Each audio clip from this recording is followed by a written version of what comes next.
ao curso de extensão Vida e Obra de Edgar Morin.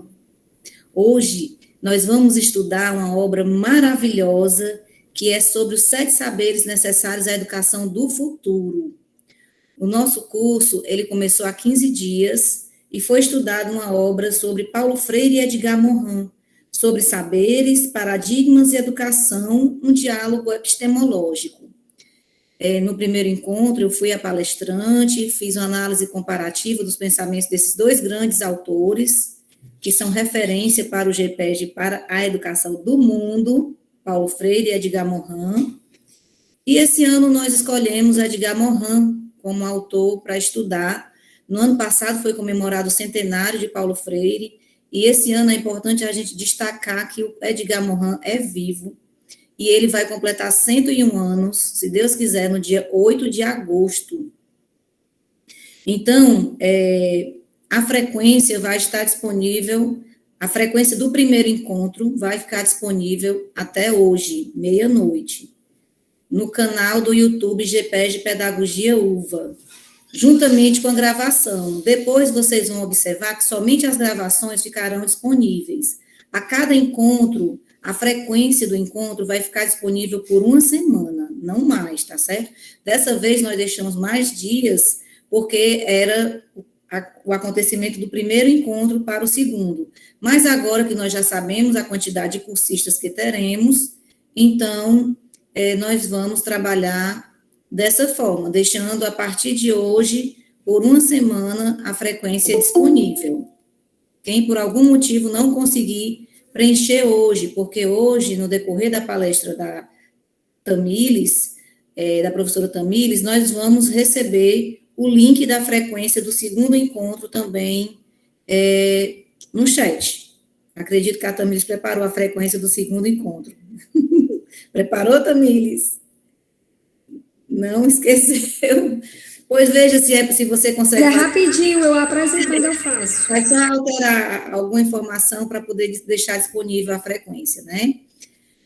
Pois é isso, sem mais delongas, vou então deixar aqui o meu agradecimento, né, dar as boas-vindas à nossa palestrante de hoje, que no primeiro encontro foi mediadora e hoje ela é palestrante. Como já foi ressaltado, é uma ideia do GPED esse ano trazer os acadêmicos do curso de pedagogia da UVA para serem também não só mediadores, mas palestrantes, porque nós compreendemos que esse intercâmbio vai fortalecer cada vez mais o nosso curso e a identidade também dos nossos acadêmicos como palestrantes. Então, a gente percebe que é uma forma também de valorizar, né, de valorizar os nossos acadêmicos, e nós vamos ter também participações externas, tá certo? Professores, doutorandos, mestrandos, egressos do curso de pedagogia, que estão hoje em instituições públicas, que estarão conosco também sendo palestrantes. Então, passo agora a palavra, agradeço, né, o aceite da professora Tamílis Tayane para ser palestrante hoje sobre a obra Os 7 Saberes Necessários à Educação do Futuro, e passo a palavra para a Stephanie, que vai ser a nossa mediadora do encontro de hoje. Seja bem-vinda, Stephanie, e professora Tamílis Tayane. Olá, boa tarde a todos. Hoje estamos começando, né, o nosso segundo encontro do nosso curso de extensão de vida e obra de Edgar Morin, que é parte do programa Café Educação e Cultura. O tema, já abordado pela professora do nosso encontro de hoje, é sobre o livro Os 7 Saberes Necessários à Educação do Futuro. Como foi dito pela professora, de antemão a gente pede que coloque, né, os nomes no chat e de onde são. Qualquer questionamento também pode ser colocado no chat, que ao final da nossa palestra, a professora buscará respondê-los, ok? A palestrante de hoje é a Tamílis, ela é convidada, né? É a nossa convidada para falar sobre as propostas, o tema proposto, os 7 saberes necessários à educação do futuro, formada pela Universidade Estadual Vale do Acaraú, a UVA. A Tamílis é participante ativa do GPED, ex-bolsista voluntária do PROVIC, com pesquisa da gestão escolar de Sobral, pós-graduada em gestão escolar pela Universidade Quixadá e atuante há 5 anos como agente administrativo na gestão escolar de Sobral. Após a apresentação, agora, se você quiser começar a abordar os temas, sinta-se à vontade. Passo a minha palavra agora para a Tamires. Obrigada, Stephanie. Está dando eco. Um minutinho.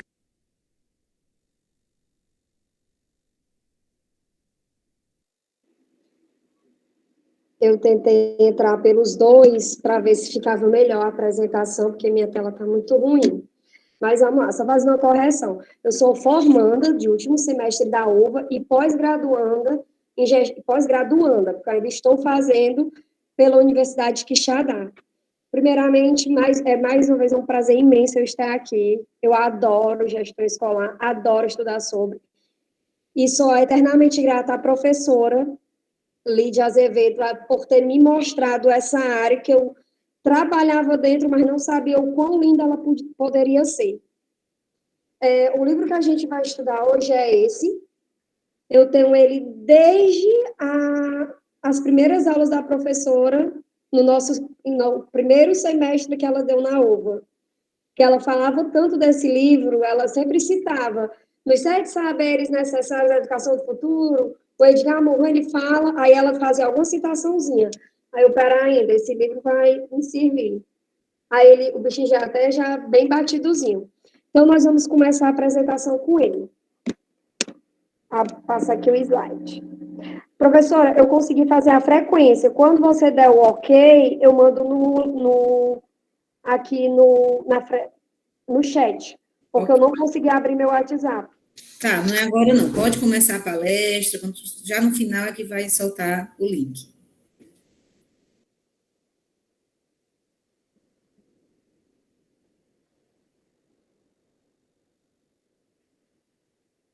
Tá ok a apresentação? Sim, também. A gente está participando do curso Vida e Obra de Edgar Morin, já apresentado pela Stephanie, e o nosso livro é Os 7 Saberes Necessários à Educação do Futuro. Este livro é um resultado de uma solicitação da Unesco, feita em 1999 ao Edgar Morin, por uma sistematização de um conjunto de reflexões para nós, professores, futuros professores, nós, gestores, futuros gestores, e nós, pais também. Nós, como os pais, mães, a gente repensar a educação para este século. Aqui, nesse livro, a gente vai tirar reflexões como que tipo de cidadão a gente está formando, que tipo de filho a gente está criando, como essa geração vai lidar com as questões pertinentes à natureza, ao planeta, à convivência humana. Nosso currículo está de acordo com as demandas dessa nova geração?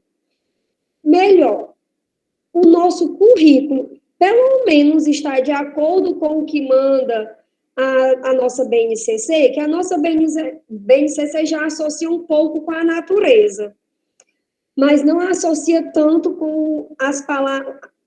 Vamos supor que o Edgar Morin tem algumas palavrinhas mágicas que eu sempre achei em publicações dele. Transdisciplinaridade, que a gente deve estar sempre dançando entre uma disciplina e outra e não segregando. Saberes planetários, problemas planetários, que hoje o problema não é só meu. O que eu faço aqui daqui a alguns anos, pode dar consequências lá no Japão. Ou seja, o nosso dever não é somente individual, eu tenho que fazer por fazer, não. Eu tenho que pensar de forma ética, não só por mim, mas por todos que habitam aqui onde moramos, a nossa amada terra, pátria amada terra. O livro é de 2004, contém ideias para o educador redefinir suas posições nas instituições de ensino, nas relações com estudantes, nas relações com o currículo, a disciplina e a avaliação. Ele fala do século XX, em que no século XX a gente teve a educação das certezas. foi naquela época que a gente estudava muito a educação bancária, né? O que o professor dizia era dito e não discutido. Não havia discussão. O que a ciência dizia não podia ser refutado. Era aquilo e pronto. Século XXI é o século da pós-modernização, é o século da educação das incertezas, do ineditismo, do novo. Está aí a pandemia para dar um tapa na nossa cara e ver o quanto a gente precisa mudar a nossa educação, preparar as nossas crianças para uma consciência global e não uma consciência individual. Aqui os capítulos, né? Os conhecimentos, ensinar a condição humana, ensinar a compreensão, ensinar a identidade terrena, enfrentar as incertezas, aprender o que seria um conhecimento pertinente e estudar a ética do gênero humano, a antropoética. O primeiro capítulo seria as cegueiras do conhecimento humano, o erro e a ilusão. Talvez o calcanhar de Aquiles do conhecimento. A gente achar que não pode ser refutado. A ciência é, sim, algo que eu posso pensar hoje e amanhã já pode ser totalmente diferente. Por exemplo, com a pandemia, até uns 20 dias atrás era obrigatório o uso de máscara. Aí veio a ciência e disse, a vacina está ok, de acordo com esse percentual de vacinação, a gente pode liberar as máscaras. Então, já é uma nova ideia, já é um novo conhecimento. Então, a ciência pode sim ser refutada. Antes a máscara era obrigatória, hoje já não é mais. Um pequeno exemplo. A educação deve mostrar que não há conhecimento que não esteja em um grau ameaçado pelo erro e pela ilusão. Meu filho, por favor, feche a porta. O conhecimento não é um espelho das coisas do mundo. Todas as percepções são, ao mesmo tempo, traduções e reconstruções cerebrais com base em estímulos ou sinais captados e codificados pelo sentido. Aqui a gente vê que o que a gente absorve, o nosso intelecto, é relativamente afetada pelo afeto. Parece até uma redundância dizer isso. Mas o conhecimento, ele não é só você abrir um livro, ensinar a identidade terrena. O que seria, eu posso entender uma coisa, a professora Lídia pode entender outra coisa, de acordo com o momento psicológico dela, o momento afetivo dela, o momento racional dela. Ela está mais emotiva ou mais racional? De acordo com isso, a gente vai reconstruindo, vai traduzindo os nossos saberes, de acordo com os nossos sentidos. A educação deve se dedicar-se à identificação da origem de erros, ilusões e cegueiras. A gente tem que evitar doutrinas, a gente tem que evitar dogmas. A gente tem que estudar a ciência. A gente tem que apoiar a ciência, porque a ciência está aí, todo dia ela muda. Todo dia ela muda e é algo que pode sim ser mudado. Tudo que for dogma, o Edgar Morin vem dizer que é o calcanhar de Aquiles do conhecimento. Você não pode fechar o saber por causa da sua religião, por causa da sua crença, porque você acha que é assim. O conhecimento é algo muito mais amplo, é algo que abrange o nosso planeta e não só o nosso individual. Meu filho, fecha a porta, por favor. Gente, desculpa, é porque está a porta do quarto do meu filho aberta e a porta do jardim aberta. De fato, devemos conhecer o conhecimento para combater a ignorância. Essa frase, de fato, devemos conhecer o conhecimento para combater a ignorância, foi eu escrevi há uns anos. Foi o que eu traduzi com essa frase do Morin, né? Que, na verdade, o Morin só vem até essa penúltima. O conhecimento não é um espelho das coisas ou do mundo. Todas as percepções são, ao mesmo tempo, traduções e reconstruções cerebrais. Aí eu identifiquei como, de fato, devemos conhecer o conhecimento para combater a ignorância. Não adianta eu achar que é um dogma, que só eu tenho razão. Não. Eu tenho que estudar, realmente. O desenvolvimento do conhecimento científico é poderoso meio de detecção dos erros e de luta contra as ilusões. Entretanto, os paradigmas que controlam a ciência podem desenvolver ilusões, e nenhuma teoria científica está imune para sempre contra o erro. Além disso, o conhecimento científico não pode tratar sozinho dos problemas epistemológicos, filosóficos e éticos. A ética é algo mundial, a gente sabe disso, que é diferente da moral. A moral aqui em Sobral é diferente da moral lá na Ucrânia. A moral vai de acordo com as características do ambiente onde a gente está. E por isso, o conhecimento científico não pode tratar sozinho destes problemas. Nós, com as nossas traduções do que a gente vê a ciência fazer, do que a gente vê os conhecimentos acadêmicos fazerem, com as nossas traduções, com as nossas interpretações, a gente tem que fazer essa detecção para ir contra os erros, para ir contra as ilusões que, às vezes, o conhecimento científico nos traz. Isso está na página 20. Os erros. Antes disso, acho que eu tinha anotado algo aqui.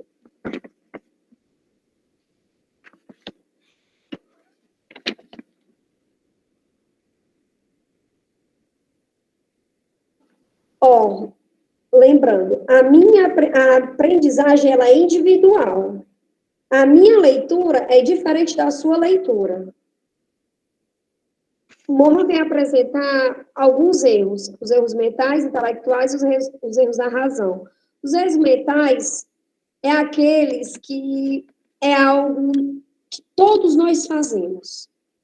A nossa mente, inconscientemente, ela tende a selecionar as lembranças que a agrada e a recalcar a que a desagrada. Por exemplo, eu tenho memórias da minha infância que, se eu perguntar ao meu familiar, talvez não seja realmente uma memória verdadeira. A memória, ela própria, está sujeita aos erros e às ilusões. Por exemplo, se eu tiver um problema psicológico, e esse problema psicológico for algo que realmente afete o meu cérebro, ele ter feito eu agir de forma que não agradasse o meu corpo, que não agradasse os meus instintos, provavelmente o meu cérebro vai recalcar essa lembrança e assim me defender. E a partir disso, eu vou criar erros mentais, porque vai me faltar lembrança ou eu vou criar lembrança para substituir essas. Não sei se vocês conseguiram entender. Os erros intelectuais são que, nos nossos sistemas de ideia, estão não apenas os sujeitos ao erro, mas também protegem os erros e as ilusões nele inscritos. É uma continuação do erro mental. A gente tanto aflorece uma memória, que pode ser verdadeira ou não, como a gente tenta provar que aquela memória que não é verdadeira, ela é verdadeira. Tudo isso por causa do nosso cérebro, que ele vai trabalhando de acordo com o que favorece a ele. Assim também é a subjetividade dos nossos conhecimentos. O racionalismo que ignora os seres, a subjetividade, a afetividade e a vida é irracional, não usa da razão. Sabe que a mente humana não poderia ser onisciente. Não é só a mente humana. Que a realidade comporta um mistério, reconhece a verdadeira racionalidade pela capacidade de identificar suas insuficiências. Eu só sei o que nada sei. A gente só toma realmente consciência da nossa sabedoria, quer dizer, a gente só é realmente sábio quando a gente toma consciência dos nossos atos, quando a gente toma consciência das nossas interpretações e dos nossos erros e ilusões, as cegueiras paradigmáticas. Em resumo, o paradigma instaura relações primordiais, determina os conceitos, comanda discurso, organiza a organização deles e gera geração ou regeneração. O que seria esses paradigmas. É o sujeito, é o objeto, a alma, o corpo, o espírito, a matéria, a qualidade, a quantidade, a finalidade, a casualidade, o sentimento, a razão, a existência e a essência. É tudo que vai nos fazer construir as nossas traduções de conhecimento. O conhecimento pertinente. Nos 6 saberes necessários para a educação do futuro, Mohan defende que não é preciso aniquilar a ideia da disciplina, mas rearticular a ideia da disciplina em outros contextos. É uma ideia contra a fragmentação de saberes. Nesse mundo pós-moderno, as nossas crianças, nós como professores, nós como gestores, nós como os pais, estamos cheios de informações. Bem aqui diz que não é certo dar chupeta. Bem aqui diz que o certo é o que a mãe acha. Bem aqui diz que a chupeta causa problemas odontológicos. São vários dados, são vários saberes, são várias explicações científicas para um determinado dado. E essas explicações, elas estão ficando tão específicas que acabam que as disciplinas estão se subdividindo. E essa não é a ideia. A ideia seria a transdisciplinaridade. Você conseguir transitar a arte dentro da matemática, dentro da história. Quando a gente vai estar estudando algo, né? Tudo que acontece, a gente consegue ver, a gente consegue associar.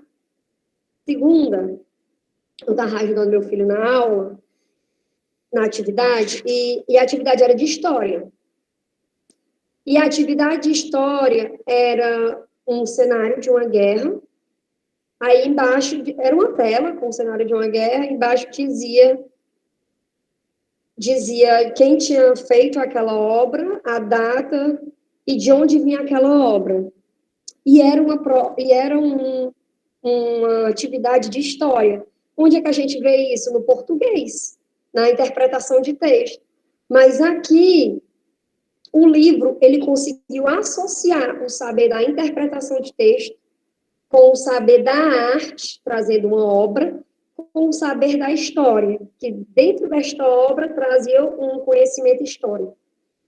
E a questão pediu uma interpretação, ou seja, aqui o livro ele conseguiu transitar nas disciplinas, que é exatamente o que Mohan pede.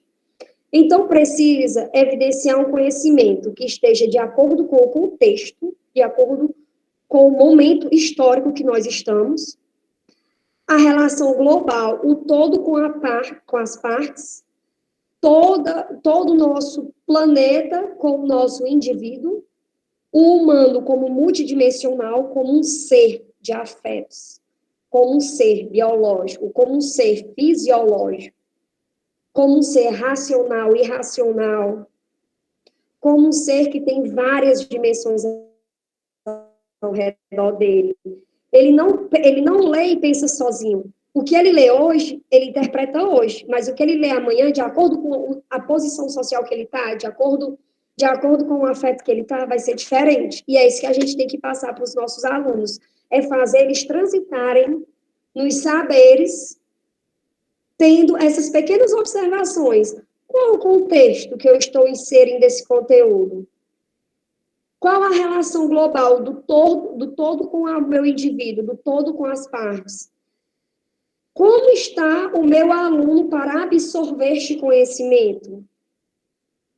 Será que ele está absorvendo da forma que eu quero realmente repassar? Ou ele está com algum problema no social, emocional dele que vai atrapalhar esse conhecimento?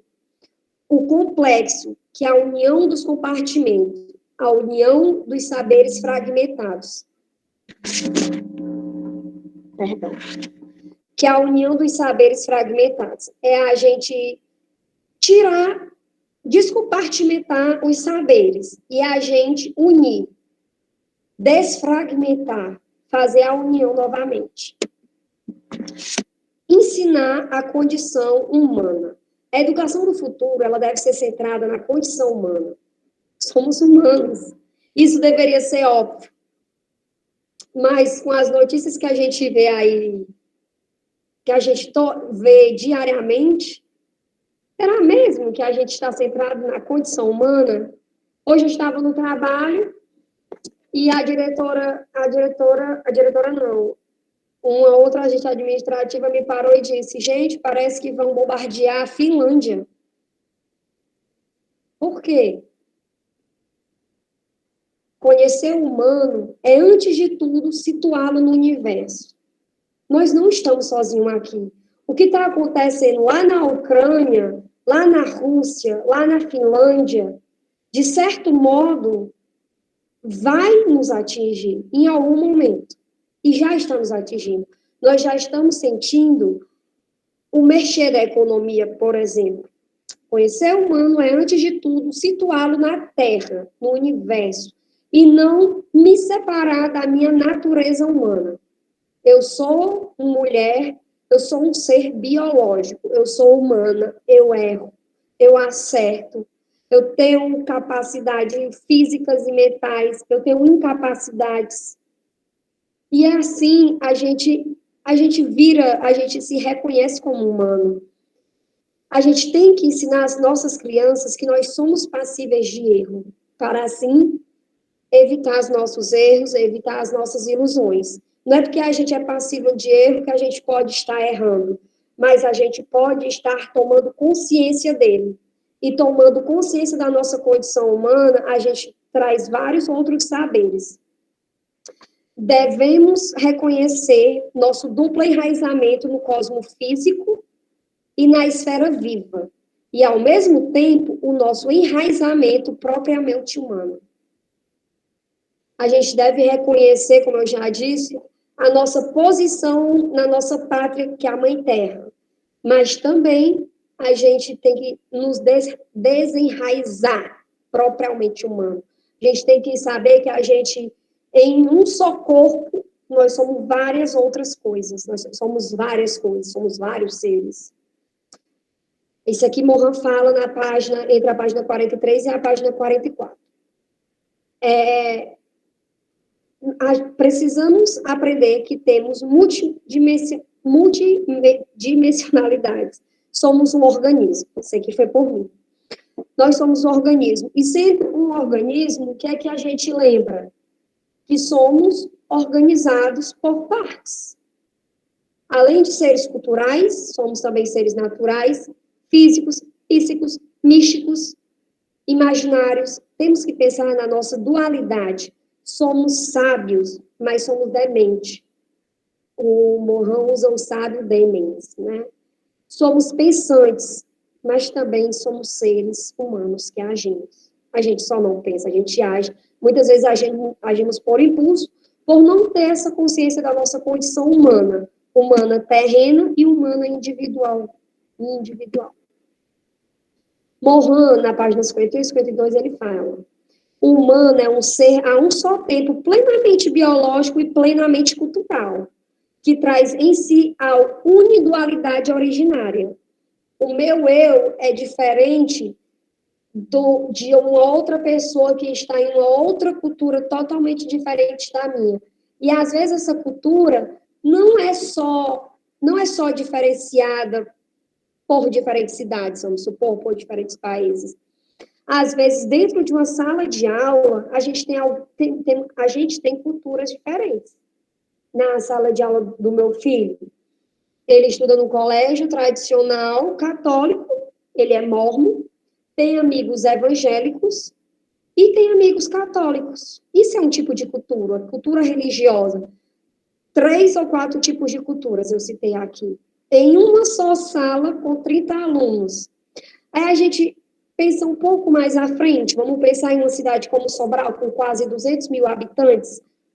Quantas culturas existem nela? Nós devemos mostrar aos nossos alunos as nossas diferenças, as nossas individualidades originárias do ser humano. Quando nós nos desconectamos e passamos a ser mais culturais que biológicos, a ser mais o que a minha família diz do que eu realmente sinto no meu corpo, nós desrespeitamos a natureza. A gente tem que ser o equilíbrio entre a cultura, entre o que está no meio e o que eu sou eu como humano, quem sou eu como humano. Morin, na página 52, ele vem trazer: o homem somente se realiza plenamente como ser humano pela cultura e na cultura. Não há cultura sem cérebro humano, aparelho biológico dotado de competência para agir, perceber, saber e aprender. Mas não há mente, isto é, capacidade de consciência e pensamento sem cultura. Óbvio. A mente humana é uma criação que emerge e se afirma na relação cérebro-cultura. Eu tenho que ter os meus pensamentos, mas eu também obedeço às minhas culturas, sejam elas quais forem. Ah, Tamires, e os ateus? É uma cultura. Tudo é cultural. Cultural não é só quando a gente pensa na parte mística, na parte religiosa, pensando em um Deus. Cultura são costumes de um certo ambiente que me faz ser influenciável. Mas eu tenho que me perceber dentro deste meu meio cultural e me proteger dos meus erros e ilusões. Morin, na página 15, no início, porque no início do livro, pessoal, ele traz, não sei se vai dar para ver aí, ele traz tipo um resumo, né, ó, de cada capítulo.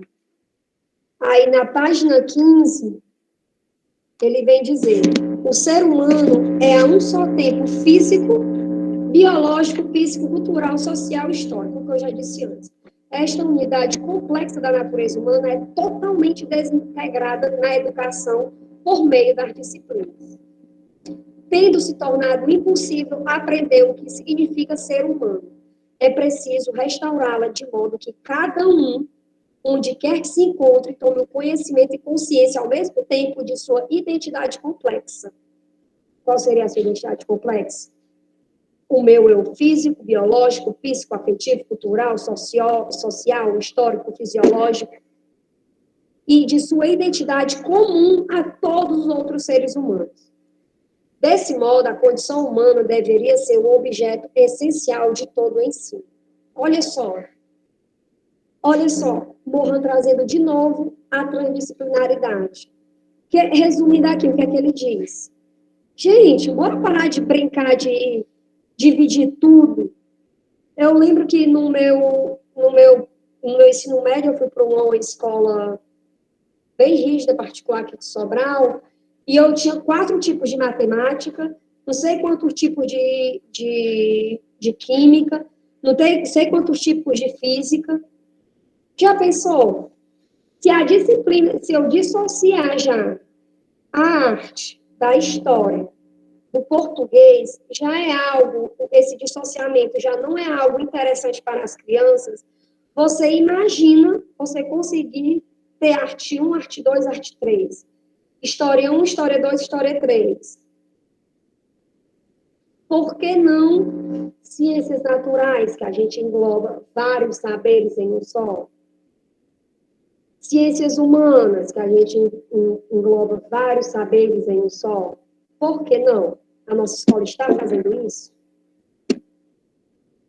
Ensinar a identidade terrena. O conhecimento dos desenvolvimentos da era planetária e o reconhecimento da idade terrena tendem a crescer no século XXI, o que se tornará cada vez mais indispensável a cada um e a todos. Devem converter-se em um dos principais objetos da educação. Eu acho saber saber a condição humana e a identidade terrena, eles se correlacionam, né? Eu não posso pensar o meu eu sozinho, sabendo que eu tenho a minha terra pátria para proteger.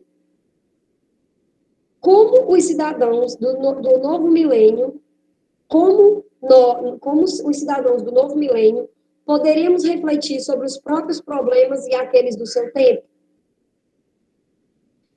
aqui houve um errinho, poderiam refletir sobre os próprios problemas e aqueles do seu tempo. Nós estamos levando conhecimento às nossas crianças para elas conseguirem resolver esses problemas sem ter tanta ansiedade, porque essa fragmentação de disciplina traz uma ansiedade às crianças. Mohan fala que é preciso que compreendam tanto a condição humana no mundo, como a condição do mundo humano, que ao longo da história moderna se tornou a condição da era planetária. O coronavírus, ele não veio para Sobral, para o Brasil, ele veio para todo o mundo.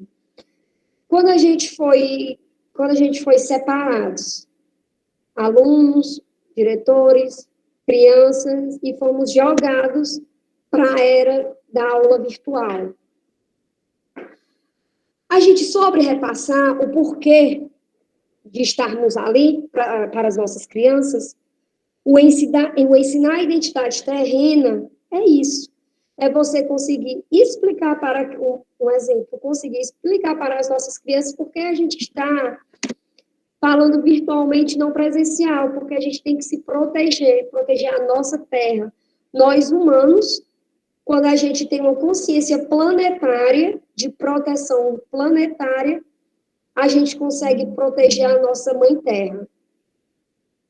No caso, seria do vírus, o motivo da gente estar naqueles meses, quer dizer, alguns meses, né, agora, faz pouco tempo, em salas virtuais, por exemplo. Será que a gente soube explicar para as nossas crianças ou só jogamos atividades virtuais? É algo a repensar. Construir um planeta sustentável significa construir um planeta viável para as futuras gerações. Se nós não conseguirmos manter um planeta sustentável, o planeta pode apresentar sinais de irritabilidade, como já é possível constatar. A gente está vendo aí tsunami, terremoto, temporais, e assim vai. O mundo, ele já está falando com a gente.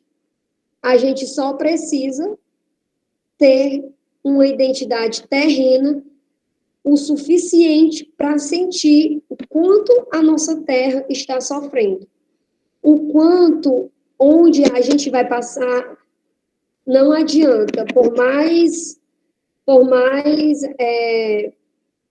globalizados que sejamos, a gente vai nascer, a gente vai crescer, vamos procriar ou não, e morreremos na Terra. A gente não vai para outro lugar. Se a gente não vai para outro lugar, é daqui que a gente tem que cuidar. No nosso currículo, dentro das nossas salas de aula, estamos formando crianças prontas para cuidar do nosso planeta de uma forma sustentável? A gente tem ensinado as nossas crianças a plantar uma coisinha pequena, um girassol que é rápido, um feijão, não só ensinar a plantarmos um ipê, por exemplo, e saber e ensinar o motivo da gente estar fazendo isso. Estamos fazendo isso para quê? Para ter um conhecimento biológico, ou porque além de eu ter um conhecimento, uma vivência para a criança, que é o plantar, eu ter um conhecimento biológico agregado, mas eu também poder ensinar que aquele ipê, uma hora vai crescer, vai fazer sombra, e as próximas crianças que passarem por aquela escola, quem sabe vão fazer uma leitura debaixo da sombra daquele ipê. É fazer as crianças pensar no futuro. Enfrentar as incertezas. A educação do futuro deve voltar-se para as incertezas ligadas ao conhecimento, pois existe um princípio de incerteza. Desculpa, não falei antes. Isso aqui são palavras do Mohan, da página 73 e 74. O princípio de certeza cérebro-mental, que a gente falou lá no início, que decorre do processo de tradução, reconstrução própria a todo conhecimento, que é a nossa tradução, a nossa tradução mental, os nossos erros mentais, o aflorar e o recalcar algum saber. Um princípio de certeza lógica, como dizia Pascal, muito claramente, nem a contradição é um sinal de falsidade, nem a não contradição é um sinal de verdade. Quantas vezes disseram que a gente estava sendo contraditório, sabendo que dentro daquilo ali tinha a nossa verdade? Quantas vezes? Um princípio de incerteza racional, já que a racionalidade, se não mantém a autocrítica vigilante, olha que lindo, gente. Olha como isso foi escrito em 2004. Temos 18 anos, né? O princípio da incerteza racional, o princípio da incerteza racional, já que a racionalidade, se não mantém a autocrítica vigilante, cai na racionalização de conhecimento, aquele quis dizer. Aqui fala dos dogmas. Não adianta eu ter uma certeza, eu querer ser o dono da razão, se eu sei que o meu conhecimento pode ser, mesmo científico, pode ser interpretado de acordo com cada condição física, biológica, social de cada humano, em cada contexto diferente, em cada lugar do planeta diferente, e de acordo com ele compartibiliza os saberes. O princípio da incerteza psicológica. Existe a impossibilidade de ser totalmente consciente do que se passa na maquinaria da nossa mente. Não teria como, a gente não suportaria. Nós, por si só, por nós, estudarmos, trabalharmos, cuidar de marido. Estou falando eu como mulher, eu como humana, acadêmica, trabalhadora, mãe e esposa. Olha quantas funções a gente tem. Só aí já dá uma exaustão imensa mental. Você acha mesmo que é possível sermos conscientes, 100% conscientes do que passa da nossa cabeça? Que conserva sempre algo de fundamentalmente inconsciente. Existe, portanto, a dificuldade do autoexame crítico. É complicado a gente falar sobre si. É complicado ser autocrítico, autorreflexivo. Aqui a gente pode juntar com o saber do Paulo Freire. A gente falou disso na aula passada, da necessidade de sermos críticos, autocríticos e autorreflexivos. Para a qual a nossa sinceridade não é a garantia de certeza e existem limites para qualquer autoconhecimento. Muito profundo, a incerteza racional e a incerteza psicológica. A psicológica é tão pesada quanto a racional, porque na psicológica tem os nossos enganos mentais. A gente não é capaz de segurar tudo que a gente pensa. Quantas vezes você sonhou com algo, por exemplo, e disse, da onde foi que eu tirei isso, gente? Um bom exemplo.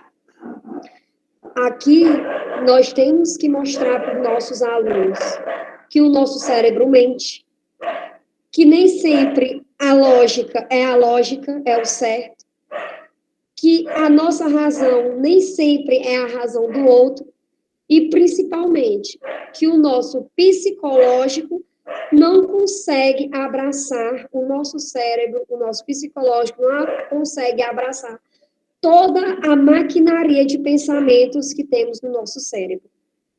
Temos que entender alguma forma para repassar, para a gente conseguir fazer crianças bem melhores, enfrentando essas incertezas, que saibam enfrentar essas incertezas sem dogmas. Temos que ensinar o princípio da incerteza, na qual o conhecimento científico nunca é o produto absoluto das certezas. Ao contrário, tudo aquilo que foi criado pelo homem é ratificado pela ideia da incerteza. A incerteza pode comandar o avanço do saber e da cultura. A gente está atrapalhando o cachorro. Vamos em frente, Tamires, está dando certo. Está dando certo, porque para mim está muito alto aqui.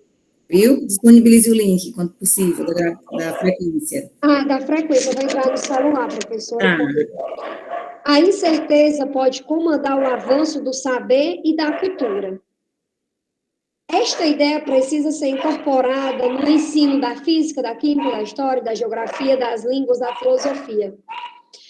A incerteza, a gente tem que enfrentar a incerteza do não conhecimento e de tudo que nos leva ao engano. Mas é a dúvida que pode nos fazer aprender. Não ter a certeza de tudo é o que a gente precisa ter para a gente poder ensinar física, química, história, geografia, línguas, filosofia. Um estudo de perguntas e não um estudo bancário de só respostas. Ensinar a compreensão. Eu vou dar só uma paradinha aqui rapidinho e botar aqui no grupo. Eu lembrei que meu celular não pegou. Aí, gente. A nossa frequência, professora.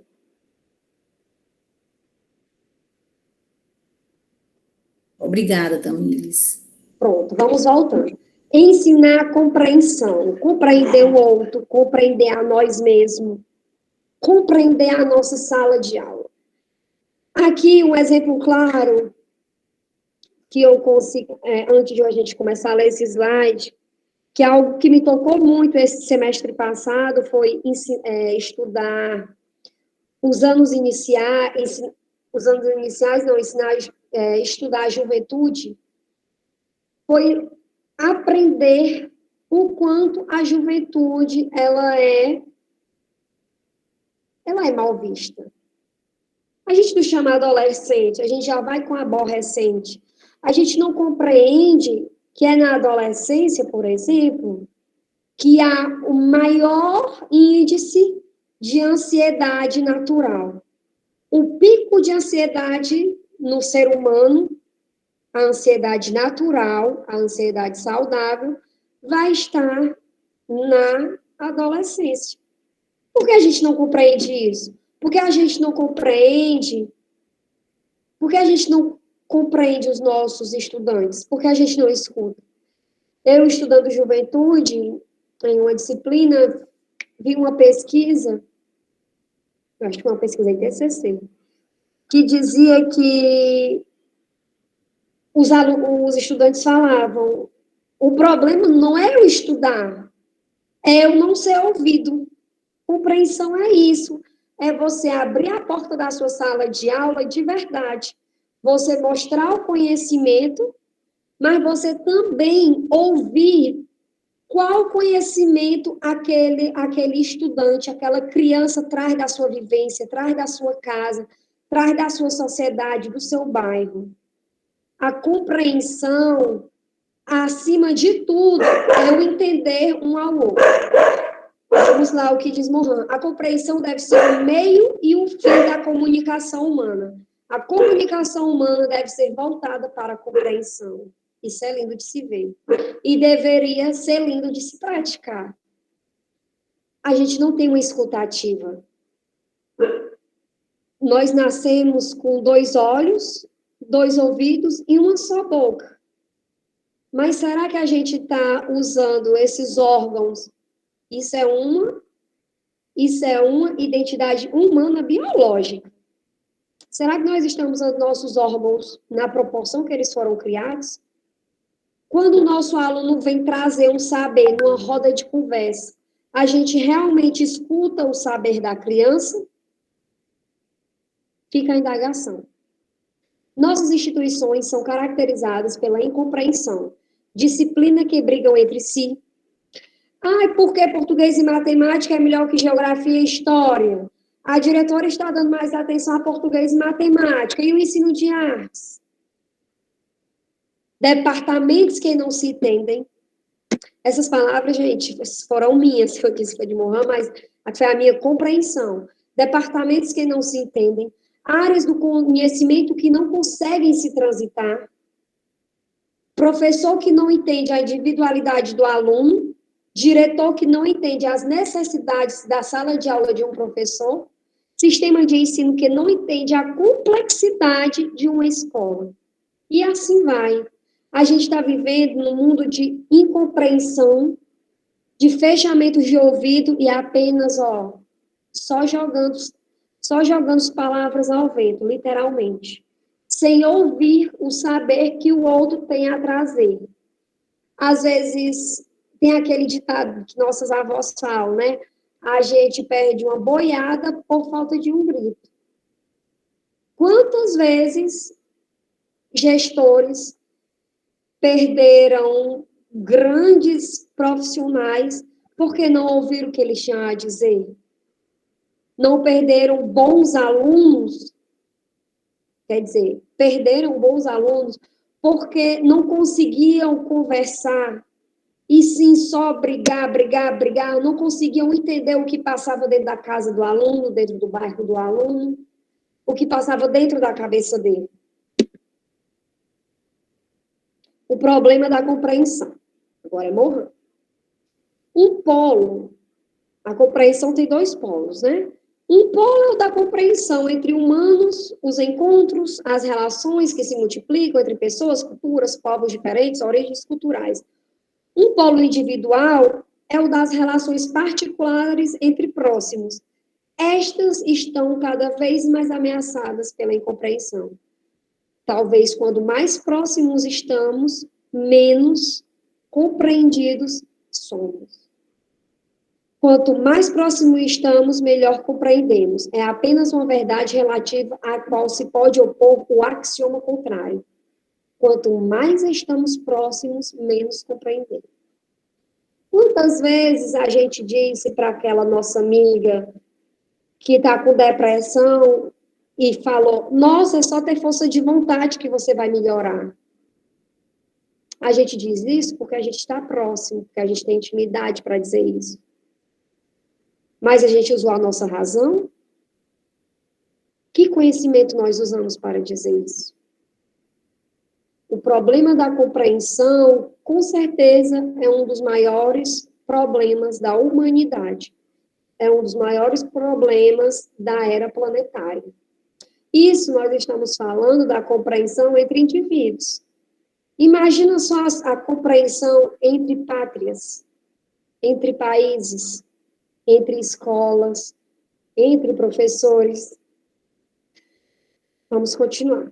Já que a proximidade pode alimentar mal-entendidos, ciúmes, agressividades, mesmo nos meios aparentemente mais evoluídos intelectualmente. Porque a gente não está blindado do erro mental, do erro racional e do erro lógico. A gente sempre vai querer ter razão, a gente sempre vai querer mandar no outro, a gente sempre vai querer ser o certo de tudo. Ser compreendido, mas nunca compreender o outro. Vamos pegar as nossas crianças na nossa sala de aula, fazer grupinhos, conversar, perguntar o que está acontecendo em casa, pedir para ele contar para o amigo e o amigo contar para ele. E depois, uma dica de atividade. E depois, com essa troca de escutas, Bartozinho, por favor, com essas trocas de escuta, ir até a frente e explicar qual foi a necessidade, qual foi a escuta que a criança teve do amiguinho. O famoso telefone sem fio, mas vamos tentar fazer um telefone sem fio que haja elo do primeiro atendente até o último atendente, que a gente consiga fazer nossas crianças conversar entre si, sentir a dores uns dos outros, serem empáticos, serem crianças. Muitas vezes, nessa era do conhecimento, nessa era de várias informações, nossas crianças não estão sendo crianças. Não estão aprendendo a compreender que o outro é um complexo. É todo uma pessoa só pode ser um continente, uma multidimensão que tem dentro dela. A gente tem que ensinar a nossa criança a compreender aquele amiguinho que é mais diferente, ou a gente pode fazer atividades a gente pode fazer atividade do que é que eu tenho de igual com o meu colega, ou o que é que eu tenho diferente entre o meu colega, e o que é que isso nos faz em humanos, apesar das nossas diferenças físicas aqui citadas. E assim nós podemos criar atividades para ensinar compreensão. Essas atividades não são ditas no livro, mas nos faz criar. Esse livro é tão interessante que ele faz, cada vez que a gente lê, a gente consegue criar atividades, a gente consegue realmente uma saída para aquele problema. É preciso introduzir o ensino da compreensão nas unidades de ensino em qualquer nível que elas exerçam, seja na educação infantil, seja no fundamental, seja no médio, ou seja aqui, numa sala de ensino superior. Nós precisamos ser compreendidos, e nós precisamos compreender, saber quem está no nosso grupo, o que o outro está precisando, qual de nós precisa ser ouvido. Às vezes, só ser ouvido já melhora o dia de alguém, só dar um ouvidozinho. Só ouvir, ter uma escutazinha ativa, a gente já faz o bem a alguém. E fazendo bem a alguém, a gente já faz bem ao nosso conjunto de seres humanos. O que caracteriza o nosso planeta enquanto terra-pátria é a incompreensão políticas, ideológicas e econômicas. Era para ser o inverso, né? Era para a gente ter a compreensão política, a gente não ser dividido em partidos, não ser divididos por ideologias e muito menos dividir economicamente. Como é que aqui eu uso o real, nos Estados Unidos eu uso o dólar, na Inglaterra eu uso a libra,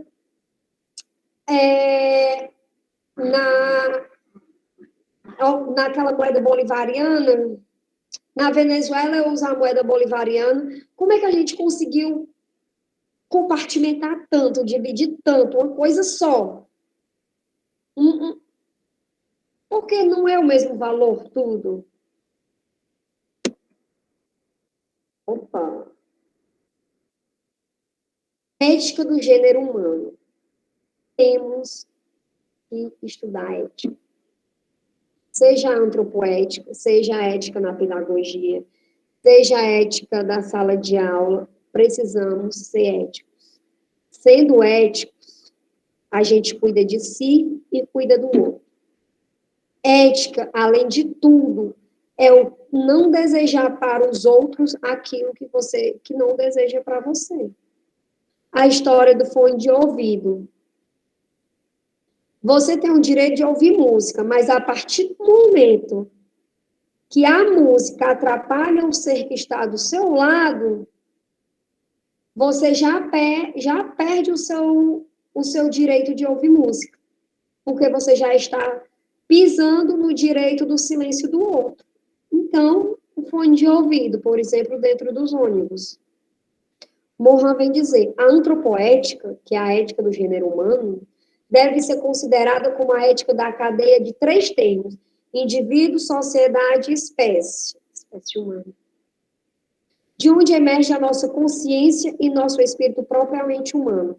Essa é a base para ensinar a ética do futuro. O indivíduo, nós, únicos, sociedade, o nosso contexto, e espécie, era planetária. Não somos humanos só aqui em Sobral, nós somos humanos na Terra toda. Quantas pessoas na Terra? E a gente vai querer pensar só na gente? A antropoética compreende, assim, a esperança na completude da humanidade, como consciência e cidadania planetária. Compreende, por conseguinte, como toda ética, aspiração e vontade, mas também a aposta no incerto. Ela é consciência individual, além da individualidade. A ética, ela vem para proteger o bem comum a todos. Mas o bem comum a todos, ele está resguardado pela individualidade do ser em ser ético. Eu não consigo guardar, eu não consigo proteger o bem comum sendo antiético. Uma latinha uma impressãozinha aqui que eu faço na minha escola pública, mais tarde pode faltar numa impressão de atividade para as crianças. E às vezes a gente nem tem essa viradinha de chave. Tamires, com licença. Só avisando que o seu tempo está acabando. Tá bom, né? Tá bom, vou correr. Os 7 saberes são, primeiro, considerar os erros e as ilusões constantes nas concepções, construir um conhecimento pertinente, um conhecimento complexo, um conhecimento firme, trazer a transdisciplinariedade para dentro da minha sala de aula, reaprender a nossa própria condição humana, quem sou eu e por que estou aqui, reconhecer a nossa identidade terrena, onde estou e como proteger onde estou, enfrentar as incertezas constantes no conhecimento científico, ensinar a compreensão por meio do diálogo e do entendimento, discutir e exercitar a ética. A ética também não pode ser algo inflexível. Ela precisa ser algo que vá mudando de acordo com o contexto mundial, claro. Mais do que a quantidade de conhecimento, nós precisamos nos ver como indivíduos planetários que fazemos parte de um todo e assim compreender o conhecimento, que é global, complexo e inerente ao ser humano. Este que é capaz de errar, assim como o conhecimento. Precisamos religar a ciência com a matemática, assim como a arte. O real e o imaginário, o nós e o eu. Não há todo sem a parte e nem parte sem o todo. Obrigada, foi um prazer imenso dividir esta releitura com vocês. Estou aqui, caso alguém tenha ficado com alguma dúvida, queira fazer algo, estou aqui para ouvir as críticas da apresentação, dúvidas, comentários. Meu mouse travou para parar de transmitir para vocês. Maravilha, parabéns. Obrigada, professora. Se não fosse os cachorros latindo, né, tinha melhorado um pouquinho, eles não me compreenderam. Eles precisam ter a identidade de cachorro deles também, para saber que naquele momento tinha que silenciar. Olha aí. Que palestra maravilhosa, né? A gente agradece muito, estamos muito gratos pela colaboração da Tamires, a professora Tamires, no nosso curso de extensão, Vida e Obra de Edgar Morin, trazendo sábias reflexões e conhecimentos sobre o tema, né, abordado. Agora a gente vai dar uma olhadinha no chat, ver as pessoas hoje. Temos aqui Verônica dos Santos, do Rio de Janeiro. Temos Tereza Odete Silva Camelo, de Ipu. José Silva, Geografia Uva Sobral, viu? Tem a Joyce Santiago Ramos, Pedagogia Uva. A Antônia Claudilene Souza Azevedo de Silva. E o Rafael Arruda, aqui de Sobral. Tem o Nelson Serino, da UFPA de Salvador, da Bahia. Temos aqui também participantes do PAFOR, da Pedagogia. Fredson Rodrigues Soares, Universidade Federal do Ceará, UFC. Temos aqui alguns comentários. Vamos ver se temos comentários, algum questionamento. O Israel Moraes está perguntando se depois será disponibilizado o slide, que ele gostou muito do slide. Sim, eu já botei o link do Drive no início. Eu acho que eu falei até para a professora que eu já tinha colocado no Drive, para ficar faltando mesmo só o YouTube, viu, Stephanie? Só Ok. o que me perdoe, Stephanie. Conteúdo riquíssimo. Nos outros encontros era interessante gravar. Nós estamos gravando, está sendo disponibilizado no nosso canal do YouTube do GPET, ok? Perfeito, um escuta sensível, sem julgamentos, ótima palestrante. Aí tem pessoas dizendo que vai olhar de novo, assistir novamente no YouTube quando for disponibilizado. Palestra riquíssima de conhecimentos. Enfim, né? Vemos aqui vários e vários comentários. Eu estou botando aqui o Drive, lembrando que no nosso Drive tem nós vamos colocando todos os livros que estamos apresentando aqui, além dos nossos slides e além dos nossos vídeos. Às vezes a gente coloca uma coisa ou outra no vídeo e o YouTube não aceita. Então, temos todos os vídeos na íntegra no nosso Drive, não é isso, professora? Isso mesmo, querida Tamires. Só ver o link aí que está no nosso chat. Esse Drive, ele é aberto ao público.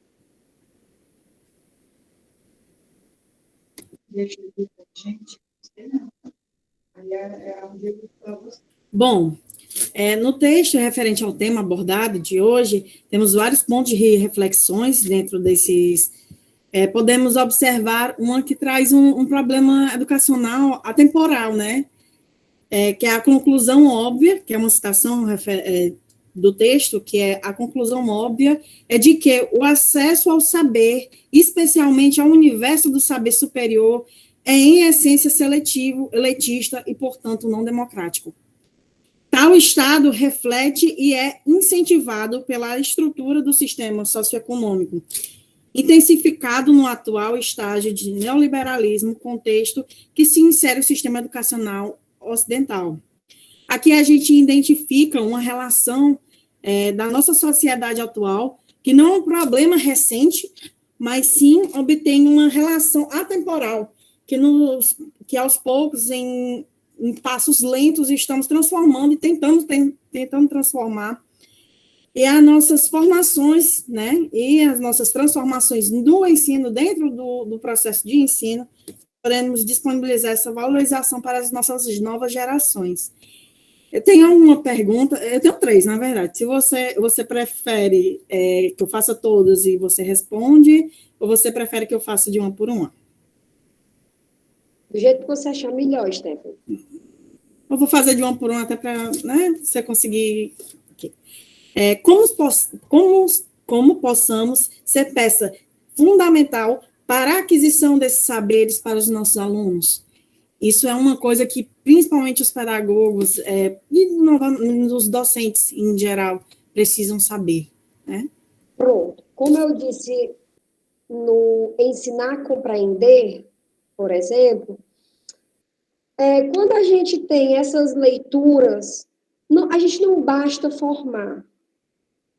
Eu não basto ser uma pedagoga. Eu tenho que ter uma continuidade nas minhas formações. Por exemplo, um livro desse é riquíssimo. Cada vez que você abre ele e faz uma leitura, você consegue entender uma forma de você trazer um saber para a sua sala de aula. Eu acredito que essa resposta está na formação continuada, em leituras variadas. Não adianta você... eu amo gestão escolar, então eu só vou estudar isso. Não. Você tem que abrir o seu leque de conhecimento para, assim, você enfrentar as ilusões de um conhecimento único. A gente tem que ter um conhecimento plural. Como trazer esses saberes é justamente com a nossa formação continuada. A gente não vai saber levar os saberes para a sala de aula só com o curso de pedagogia, não. É com nossas vivências nos estágios, é com o nosso dia a dia. São vários fatores, mas o que mais pesa, com certeza, é a nossa formação, que deve ser contínua. contínua e nunca dogmática, nunca focada em uma coisa só, nunca racionalizada, sempre trazendo a transdisciplinaridade. Na pedagogia, no início da pedagogia, a gente aprende a história da criança, a gente aprende sobre legislação. Olha só, por que não também não ser transdisciplinares na nossa sala de aula? Assim, a gente pode trazer esses saberes para as crianças com uma maior facilidade. Eu lhe respondi, Stephanie? Sim, com certeza. Também temos como podemos compreender a educação do futuro e nos adequar a ela. Essa pergunta é complexa. A educação do futuro hoje pode mudar amanhã. Eu estava numa terça-feira, 4 da tarde, sentada na minha mesinha, quando o telefone, a gente entra uma chamada. O Ivo está falando agora na rádio que todo mundo tem que ir para casa, nenhum aluno na escola.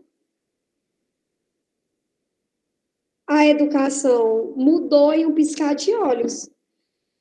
Mas eu acho que quando a gente traz esses saberes, o saber fundamental, que é entender a nossa identidade humana, entender o outro, que é ensinar a compreensão, entender a nossa identidade terrena, enfrentar as incertezas, enfrentar as certezas dos dogmas.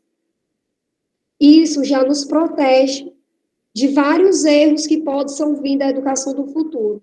Eu acredito que esses 7 saberes, sim, pode construir crianças. Eu acredito muito na criança e acredito muito no futuro. E eu acredito também que nós, como educadores, aprendendo esses saberes para a educação do futuro, olha, isso foi pedido pela Unesco em 1999.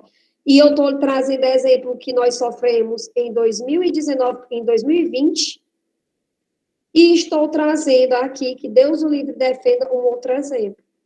Hoje, disseram que eu invadi a Finlândia. Será que não vai chegar aqui também? Como será a nossa educação? A gente ter esses saberes vai nos proteger e proteger pelo menos as nossas crianças das dores mentais e das dores do aprender. O aprender certo, o aprender científico, proteger a ciência é, além de tudo, a maior compreensão desse livro e o maior aprendizado para ter uma educação do futuro. Conseguir respeitar a ciência, conseguir respeitar o outro e conseguir nos respeitar e respeitar o nosso planeta. Não vai existir uma educação do futuro se não existir um planeta, se não existir os humanos para proteger o planeta. E se não existir humanos com saberes necessários para proteger a todos e ao planeta. Acredito que seja isso. Você acabou respondendo a minha terceira pergunta. Que ótimo. Que era basicamente, né, todos os saberes, eles são imprescindíveis, mas há algum que você julgue essencial em si, né, como você falou, não julga nenhum essencial e todos os 7 são extremamente importantes para... Eu acredito, Stephanie, sem sombra de dúvida, que ensinar a compreender, você vai longe, você conseguir... Eu consigo ver no meu filho coisas que eu não aprendi no passado. Mas porque ele está aprendendo a compreender o outro, a compreender a dor do outro. Eu acho que isso é algo muito importante nos dias de hoje. O ensinar a compreender, talvez, não que seja o mais importante, mas é algo que a gente já consegue ensinar lá no infantil. No infantil berçário, no infantil 1, no infantil 2, que é com coisas simples das nossas vivências. Eu acredito muito nisso. Falando desses saberes, né? Mais uma vez agradeço muito pela sua participação hoje. Eu que agradeço a oportunidade. Adoro estar aqui. Adoro meu GPEG. Vai morar sempre no meu coração, não adianta. Abordando aqui sobre o próximo encontro. O próximo encontro será no dia 26 de maio, com o tema Saberes para uma Cidadania Planetária, com a ilustre participação do palestrante Carlos Eduardo Tabosa Lopes, aqui do Ceará, da Universidade Federal do Ceará. Às 17 horas, sendo responsável a mediação a Rayane Moraes de Souza. Ok? Passando para informar. Mais uma vez agradeço. Espero que todos tenham conseguido tirar muito proveito dessa palestra maravilhosa e com um material riquíssimo que a nossa Tamires veio trazendo hoje. E espero que esses momentos maravilhosos sigam sendo contínuos, né, na nossa caminhada durante o ano. Passar a minha palavra. Que a gente consiga fazer isso, né? Exatamente. Conseguir trazer os acadêmicos, conseguir trazer os professores, os gestores. Desde o início do GPEG, a gente tenta trazer todos, fazer uma inclusão. E é linda essa coordenação. Uma coordenação que a gente tem que sim exaltar, porque é uma coordenação que dá a chance a todos, que dá ouvido a todos, que consegue compreender a todos, puxar o saber, o que é que aquela pessoa tem para trazer, aquele diretor, aquela acadêmica, ela consegue, essa coordenação do nosso grupo, consegue trazer de uma forma linda, em trabalhos diversos, em apresentações de todos os tipos, nos trazer autores que muitas vezes a gente só conhece por nome, e não conhece na plenitude dos saberes dele. E é uma oportunidade riquíssima. E temos que, sim, que exaltar esse curso, exaltar essa coordenação. E graças a Deus estou dentro do grupo. E obrigada, coordenadora. Não tem como não exaltar o seu modo de agir aqui dentro do grupo. Muito obrigada. Muita gratidão, meu caro. Gratidão, querida Tamires, querida Stephanie, que estão conosco desde o início. A Tamires está no GPEG desde o início, a Stephanie entrou agora, mas quando eu me refiro desde o início do nosso curso de extensão Vida e Obra de Edgar Morin, e com certeza participarão de todo ele. O GPEG, ele é assim, né? Ele valoriza todos os que fazem parte, porque compreende essa riqueza que é ouvir e aprender uns com os outros. Como nós crescemos, não é verdade? A palestra da Tamires foi linda, foi maravilhosa, repleta de reflexões assim, bem amplas e profundas. E o Edgar Morin, ele faz isso com a gente, como ele é sociólogo, ele faz um movimento de fazer a gente pensar nesse mundo que a gente está vivendo, das incertezas, e como é que a gente vai estar vendo o que é pertinente, o que faz sentido. Aí as tecnologias estão aí no meio do mundo, mas o que é essencial, e que nós não podemos esquecer disso, que o essencial é o ser humano, é a gente preparar para cuidar do nosso planeta, cuidar uns dos outros. Então, é com muita alegria, com muita emoção, que nós concluímos hoje o nosso segundo encontro do curso de extensão Vida e Obra de Edgar Morin, que faz parte do programa Café, Educação e Cultura. Agradecer a presença de todos vocês. Aqui nós temos profissionais de vários lugares, do Rio de Janeiro, Bahia, Fortaleza, doutorandos. Aqui tem a Ilana, que eu conheço, a Ilana. Ilana, aparece aí, Ilana, para a gente ver seu rostinho. Tem a Ilana, tem a Ilana. Eu acredito que tem outros doutorandos também. Ela é doutoranda do professor Marcos Lima. Eu acredito que tenha gostado, Ilana, do encontro de hoje também. A Tamires se garantiu, né? Foi maravilhoso. Eu fiz alguns comentários aqui no chat, né? É um livro que eu li, então revisitei, ela trouxe um monte de insight, anotei tudo aqui, tem bem 6 páginas.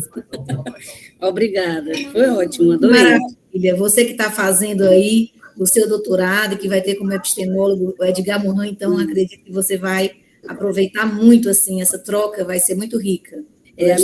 A minha perspectiva, professora, é em cima baseada na educação de adultos, né? A minha pesquisa é a universidade corporativa, no mundo organizacional. Maravilha. O Edgar Morin aparece em algumas propostas de universidades corporativas de grandes empresas. E aí, o meu caminho, ela falando, eu só aqui pensando e tendo ideias e anotando. Então, está sendo muito bom. Quando o professor passou para mim, eu digo, vai ser ótimo, porque são insights, né? São olhares. Gostei muito. São traduções, né, professora? Maravilha, que maravilha. Pois é, assim, temos muitos acadêmicos também aqui hoje presentes do curso de Pedagogia da UVA. Alguns deles vão já começar a estudar, porque ou estavam no meio do caminho, ou agora vão se deslocar para a sala na universidade. Então, o meu respeito, eu estou vendo aqui a Marina, a Aline Azevedo, muitos outros, Carístina, a própria Stephanie, que é acadêmica, Tamires é acadêmica, Rayane Moraes é nossa egressa, a Rayane ela está aqui presente, obrigada, Rayane, ela será a nossa próxima mediadora e também vai ser uma das nossas palestrantes. Eri Johnson, fala aí, Eri Johnson. Não, professora, só avisar que eu ia sair, que ela vai começar. Eri Johnson, a aula vai começar, essa foi boa. Pois, minha gente, boa... Teve uma pessoa que pediu a fala, que eu percebi aqui, a Maria Micaele, do Nascimento Ponte. Você quer falar, Micaele? Não, professor, só levantei a mão que também estou aqui presente. Já quase de saída para a aula também, viu? Muito bem, ficamos muito felizes por vocês estarem aqui conosco hoje, viu? E aos profissionais que são de outros lugares, nós vamos abrir espaços, né? Como a Ilana já participou, sintam-se à vontade. Quando vocês quiserem falar, levanta a mãozinha que a gente vai dando essa oportunidade. Se não fizer o comentário no chat, vocês vão estar disponíveis aqui para participar também desses momentos, tá certo? A palestra, gente, vai ficar disponível amanhã, não vou dizer hoje não, porque ela demora um pouco para baixar, a Tamires não é algo assim tão rápido, né, mas até amanhã a gente vai deixar disponível a gravação da segunda palestra e a frequência também do segundo encontro, e vai ficar disponível por uma semana, então amanhã é sexta-feira, até sexta-feira que vem vai ficar disponível a frequência, depois só vão ficar lá as gravações, A1, A2, e as frequências a gente vai tendo que recolher, tá certo? E cada participante vai poder faltar 3 vezes durante as 12 palestras que nós teremos durante o ano todo. Muito obrigada, boa noite, e até o dia, qual é o dia, hein, do próximo encontro? Dia 26. Até o dia 26 de maio, às 17 horas. Eu estava falando com o microfone desligado. Ok. Beijo, gente. Muito obrigada. Parabéns mais uma vez. Obrigada, pessoal. Stephanie, também. Tchau, tchau. Obrigada, Stephanie.